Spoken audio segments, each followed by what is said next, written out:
bismillaahi raxmaani raxiim. Anigoo ah Axmed Xanaano waxaan rabaa inaan fariin halkan uga soo jeediyo dadkii ka qayb qaadanayay gurmadka abaaraha ee jaaliyadda Norway. aad baan uga mahadcelinayaa dadaalka ay sameeyeen iyo sida ay waqtigooda iyo maalkooda iyo xoogooda ay ugu gargaarayaan walaalahooda dhibaataysan. waxaan leeyahay ajar iyo xasanaad Allah ina ka siiyo dhammaan intii shaqaysana xoogiina iyo waqtiga aad u hurteen Ilaahay ha ka amaal mariyo.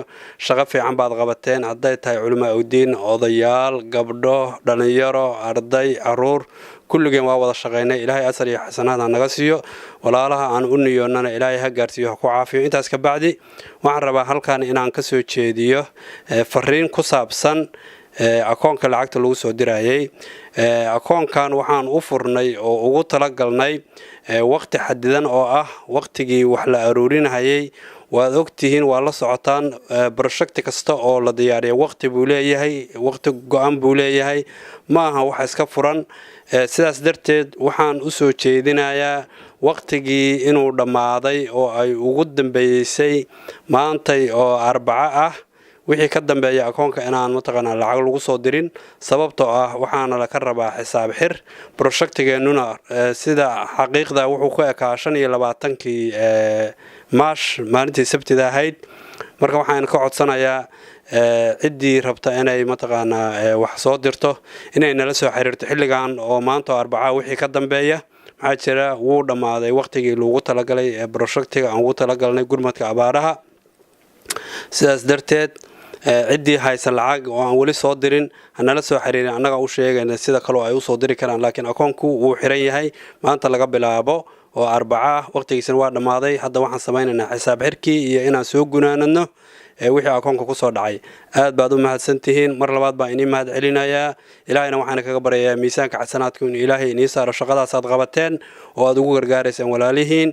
waxaan rabaa halkan inaan kugu soo jeediyo haddii ay jiraan dad haya lacago oo waqtiga ka gaari waayay oo raba inay dib ka soo diraan waxaan u sheegaynaa telefoonno ay la xiriiri karaan oo ah telefoonkan halkan ku qoran 94 82 34 markaan ku celinayaa 94 82 34 82 oo ah jaamac oo ah gudoomiyaha ama mas'uulka guddiga abaaraha iyo telefoonkan kale oo ah 95 11 22 73 95 11 22 73 waa mahadsantihiin. aad baad u mahadsantihiin mar labaad baan inii mahadcelinayaa. ilaahayna waxaan kaga baryayaa miisaanka xasanaadka in Ilaahay inii saaro shaqadaas aad qabateen oo aad ugu gargaaraysaan walaalihiin.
سوقعيو الله الله الله قده يسي الله الله الله قده يسي